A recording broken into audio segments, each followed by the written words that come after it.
ഇന്ന് കൃപാസനത്തിന് ഇത്രയും ചവിട്ടിയാൽ അപ്പം അനുഗ്രഹം കിട്ടുന്ന കാര്യം, ഇതിൻ്റെ പിന്നിൽ ആസ്തികൾ ഇട്ടിരിക്കുന്നത് ഞങ്ങൾ മാത്രമല്ല, ദൈവത്തിൻ്റെ പദ്ധതികളോട് സഹകരിച്ച ആയിരങ്ങളുണ്ട്. അവരെല്ലാവരും കാത്തലിക്സോ ക്രിസ്ത്യൻസോ അല്ല, പകുതിയോളം നോൺ ക്രിസ്ത്യൻസാണ്. അവർ ചെയ്തിരിക്കുന്ന പ്രവർത്തനം എന്താ? ഹരിപ്പാട് ആശുപത്രി ചെന്ന് അപ്പാപ്പന് കണ്ണു കാണാൻ പാടില്ലെന്ന് പറഞ്ഞപ്പോൾ ആ 8 പേജ് പത്രവും അവിടെ ഇരുന്ന് വായിച്ച് ഏൽപ്പിച്ച് കൊടുത്തു. അപ്പാപ്പ ഇതുപോലെ അപ്പാപ്പനെ സുഖപ്പെടുത്തി, ഞാൻ പ്രാർത്ഥിച്ചോളാം, ഉറപ്പ് കൊടുത്ത് പോരുകയും അവരെ ക്രിസ്തുവിനെ കൈമാറി പോരുകയും. കൃപാസനത്തിൻ്റെ സാക്ഷ്യങ്ങൾ 10,000 കിടക്കുന്നത്.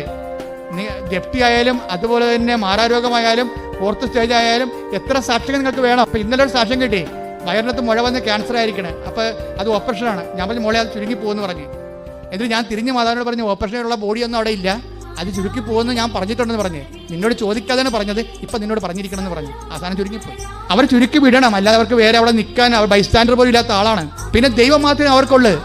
ഞാൻ അത്രേ അമ്മയെ പറഞ്ഞിട്ടുള്ളൂ, ദൈവം മാത്രമേ അവർക്കുള്ളെന്നേ പറഞ്ഞിട്ടുള്ളൂ, വേറെ ഒന്നും പറഞ്ഞിട്ടില്ല.